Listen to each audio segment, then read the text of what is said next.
Olá e seja bem-vindo ao canal F Fácil. Aqui quem fala é Diogo Arantes e aqui é mais um fechamento do FX, beleza? Lembrando que ontem a gente teve um vídeo bem legal, queria que você acompanhasse, então volta lá.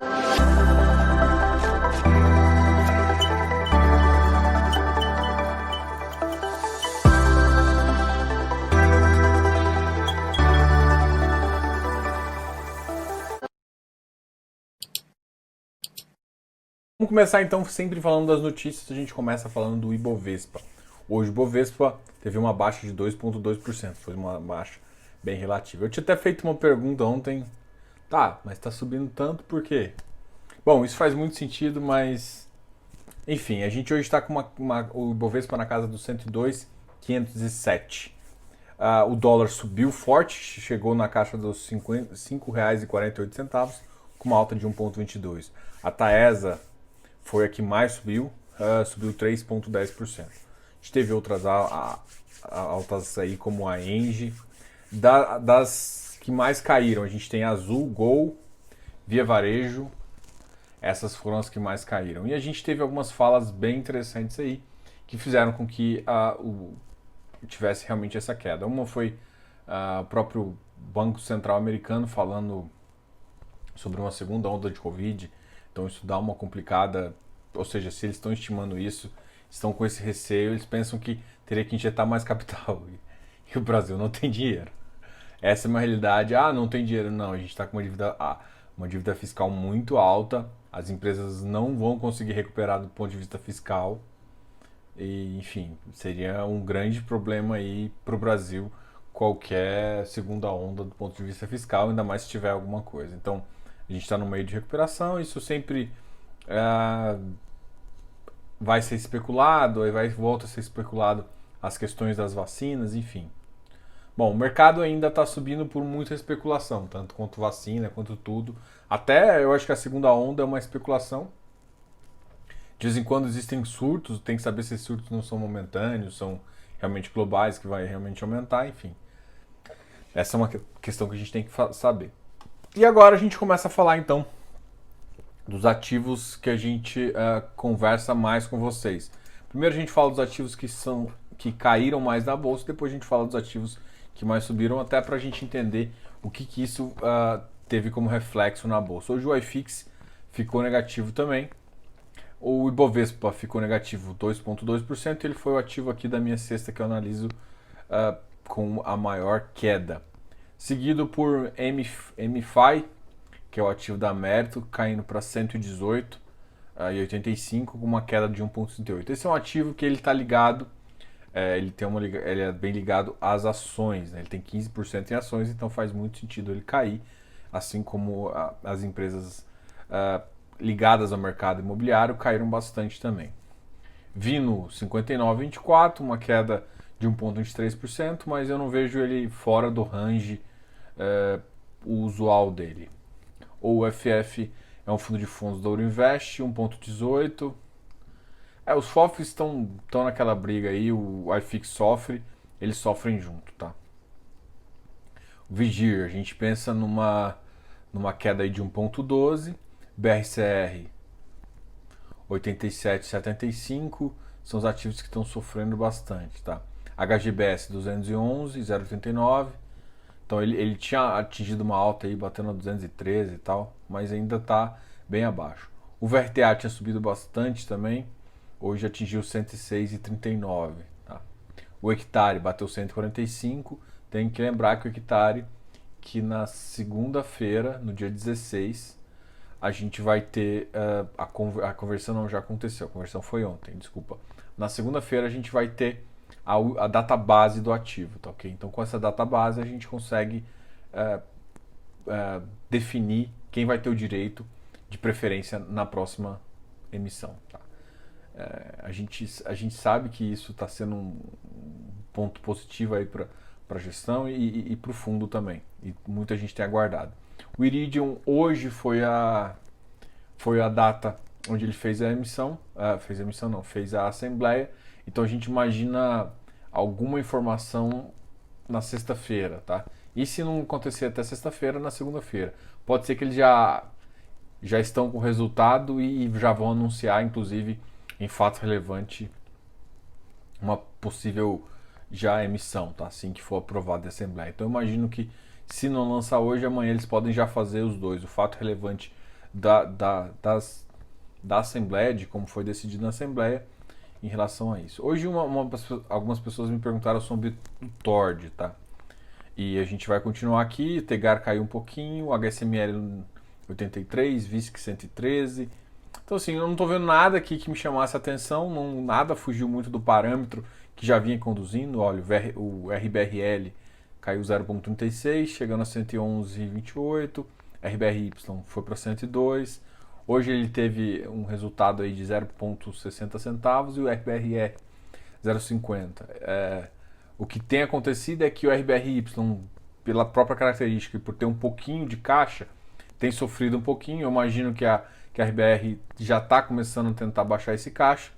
E eu espero que esse fundo aqui, para ele deslanchar acima dessa casa aqui, ele teria que realmente começar a pagar.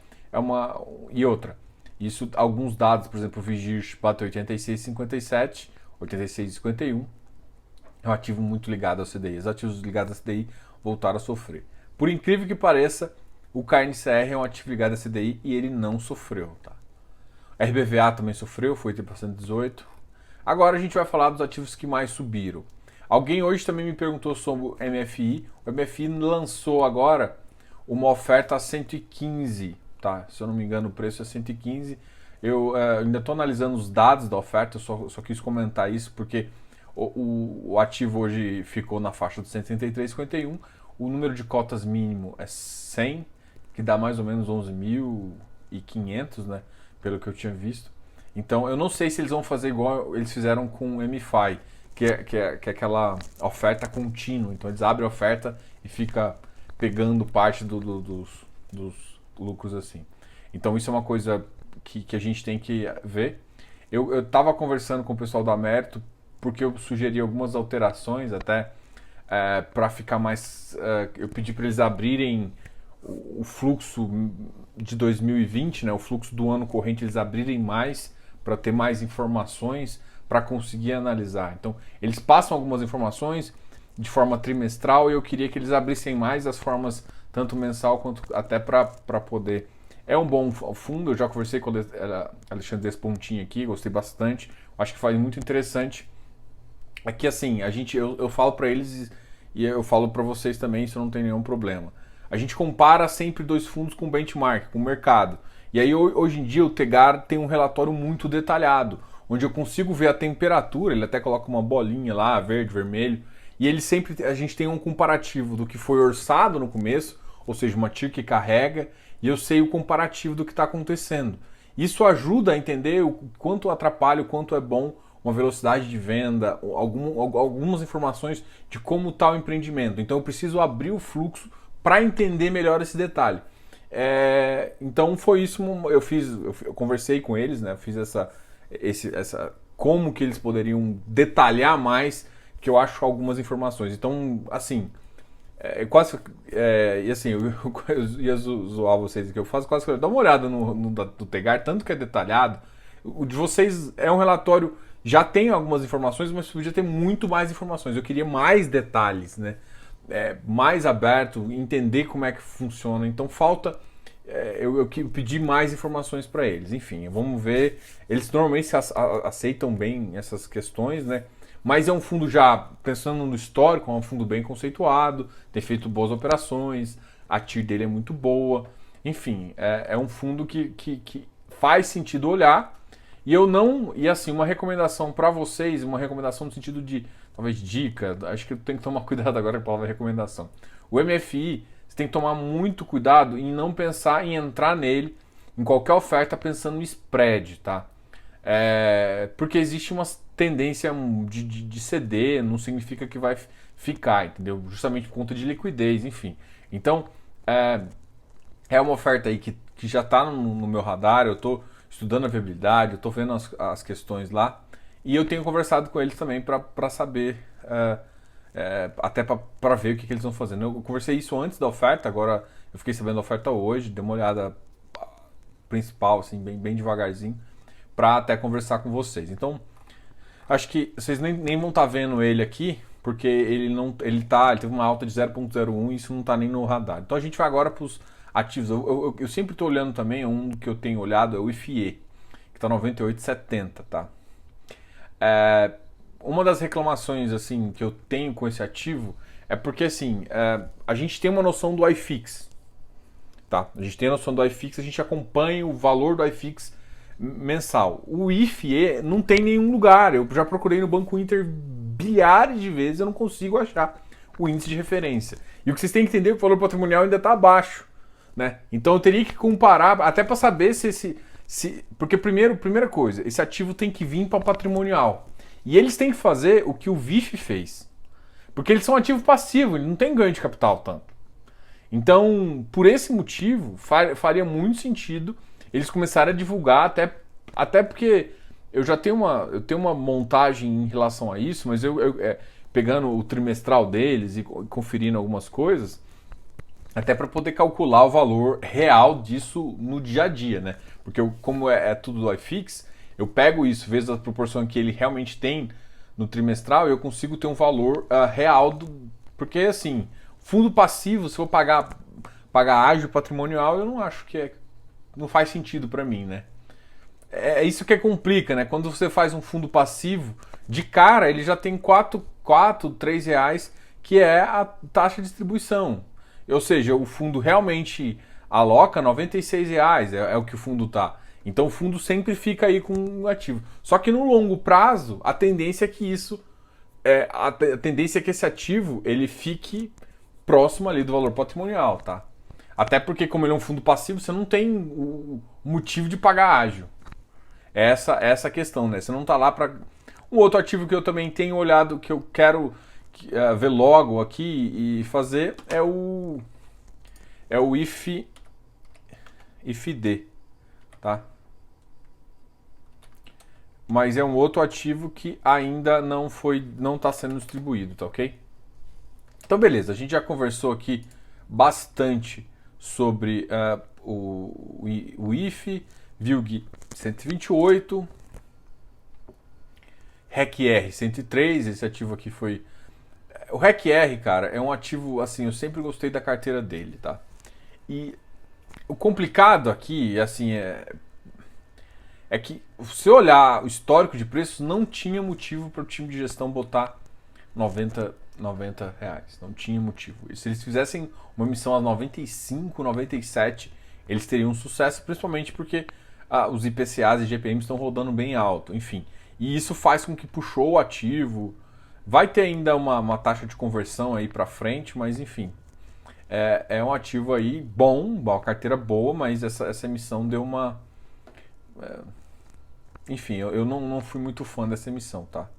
Apesar de saber que o fundo é bom e vai fazer uma boa alocação, teve um bom pipeline prévio ali, mas carregar um fundo que pode fazer isso, pode machucar meu valor patrimonial, que vai fazer emissão a qualquer custo, é uma coisa que eu ainda tô com... Tá difícil de tragar, apesar de eu gostar muito, achar que o time da REC é muito competente, muito bom, mas esse detalhe me incomoda bastante. Habitat 115, Bari 106, ou o JPP, né? 102,89, ABCP 77, HGPO 214, então ele voltou, subiu a HGPO, KNHY 111, XPlog 128. Os ativos estão recuperando aqui numa faixa adequada. XPCM 47, asterisco nesse ativo aqui, né? O TORD 111. O TORD também foi objeto de uma pergunta de vocês, querendo entender a carta consulta. A carta consulta é muito simples. Ele tá fazendo duas coisas. Na verdade, ele está fazendo mais coisas, mas duas coisas me chamam a atenção lá. Uma das ações dele é conflito de interesse. Cara, isso é muito comum. Um fundo novo normalmente não faz. Ele vai para público e tem que aprovar conflito de interesse. Conflito de interesse, normalmente você tem, por exemplo, quando você tem outras empresas do grupo, enfim, você gera uma operação, se o cotista não liberar conflito de interesse, você fica restrito a isso. É mais ou menos você travar a mão do seu gestor. Então ele origina, mas ele só pode pegar uma partezinha, né? Então eu acho isso um limitador, né? Principalmente para fundos de papel. eu acho que as pessoas liberaram do Hectare, né, do HCTR11, e para mim faz sentido liberar pro outro fundo dele, Tord também. É claro que isso não significa que você não vai. Então, quando você libera isso, faz mais sentido também o relatório ser bem detalhado, você ir acompanhando, vendo as operações. Mas o relatório dele já é bem tranquilo, mas é isso que vale. Uma outra coisa é o benchmark, né? O benchmark é uma coisa que você tem que realmente preocupar. IPCA mais 4 foi o benchmark que eles escolheram. Para um fundo de. Vamos pensar aí na meta aí de 3%, 2,5%. 6,5%. Acima disso, cara, é razoável. Não é assim, um fundo de desenvolvimento eu esperaria uma pegada ali próxima ali do IPCA mais 6, IPCA mais 5. É uma coisa que eu esperaria, tá? Mas eu entendo também porque como ele investe em equity, você pode ter momentos de baixa, né? Enfim, e isso... Mas, assim, é razoável, bem melhor do que estava antes. E com certeza vale muito a pena provar. VIF 96, o VIF é um que acho que agora o pessoal descobriu que ele está bem abaixo do padrão, só que o pessoal só volta a comprar quando o yield melhora. O ARRI 89, 2,37. É um ativo muito sem liquidez. O ARRI eu coloco ele aqui na minha consideração, mas é igual o HPDP, que é o Parque Dom Pedro, aí, ó, 10 mil. São ativos que putz, dão mais trabalho que tudo. Queria agradecer vocês, agradecer a audiência, lembrando que na terça-feira que teve a nossa live, a live essa semana foi muito legal. A live da próxima semana vai ser com o pessoal da Alianza, o Alzirão da Massa vai conversar com vocês na terça-feira. Eu vou até falar, já adiantar aqui para vocês que na semana que vem eu vou estar participando do GRI Club, tá? O GRI Fundos Imobiliários. Então, não sei o que vai acontecer na quarta-feira. Eu acho que eu não vou conseguir fazer. E na terça-feira eu vou ter que fazer do hotel também, tá? Então, vamos ter paciência comigo aí, porque eu vou estar no hotel justamente para fazer isso. Um segundo detalhe é que na quinta-feira também vai ter uma outra do JPP, tá? Então, a gente vai ter 2 lives na semana que vem. Acabou... Eu quis conversar com o pessoal da Aliança, enfim... E acabou eu colocando 2 gestores aí para conversar com vocês na semana que vem. Amanhã, como de praxe, a gente tem o nosso resumo FIIs lá no canal FIIs, então um resumo bem legal aí. Quero agradecer muito todo mundo que está escutando isso pelo podcast. Cara, o podcast está muito legal, cara. Podcast, você consegue falar, conversar com a galera. Tô tendo um feedback bem interessante também. E o nosso podcast realmente consegue conversar com vocês. É engraçado, né? Mas enfim, eu estou aberto a sugestões, vou até deixar falado o e-mail aqui, canal fifácil@gmail.com. Então me mande e-mail se você está escutando isso, se quer perguntar alguma coisa, se quer conversar comigo, enfim, o canal está sempre muito aberto. Você sabe que aqui é esse o objetivo, sempre deixar vocês a par de tudo. Lembrando também, se você está escutando isso, a gente tem um mini curso de fundos imobiliários dentro do nosso programa de membros. Além também da gente oferece uma consultoria dentro do programa Prime, tudo bem organizado, beleza? Então a gente vai conversar aqui em 2 pontos. Então, quer ver o mini curso? Assina o nosso programa de membros. Além disso, tem vários vídeos muito legais e exclusivos para você, beleza? A gente começou um outro canal também, que eu comecei a conversar sobre isso, sobre empreendedorismo. Então, para conversar com ideias sobre você. Então, logo eu vou começar a falar, chama Fiflix, que é justamente o programa que complementa o programa de membros. O programa de membros é um programa que é para ter vários vídeos de investimento. E eu acho que o que falta também, além de investimento, não é só um produto formalizado. Investir é ter ideias e botar em execução. Então a gente vai conversar sobre marketing, várias coisas nesse sentido também.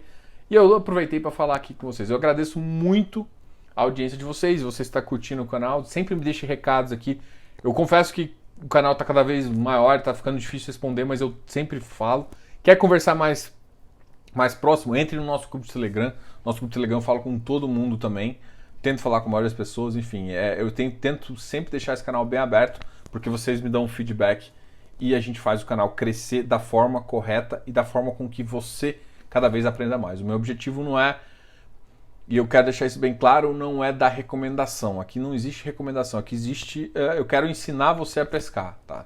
Então, que você aprenda, que eu te ajude a aprender e você a crescer, investir e ter uma aposentadoria tranquila e ter investimentos que vão perdurar para a vida. Esse é meu objetivo e a gente está junto nisso, tá ok? E caso você precise de uma ajuda, você pode contar comigo. Aí qualquer dúvida, entre em contato. A gente também tem o nosso site, ffacil.com.br, onde a gente apresenta artigos e mais informação também de fundos imobiliários e outros. A gente fala de REITs também, tá ok? Então eu aproveitei fazer uma propaganda aí de todo o nosso grupo aqui. A gente também tem o nosso Instagram. No Instagram a gente está dividido agora também em 3 Instagrams. Um Instagram específico para o Clube Prime, um Instagram normal, onde é F_Fácil. Apesar de eu tenho o F Fácil também, só que o F Fácil eu não posto nada. Eu só marquei eu só peguei o domínio, tá? O domínio é meu lá, mas o que eu uso é o F_Fácil. Putz, falei bastante agora. Diogo, canal F Fácil.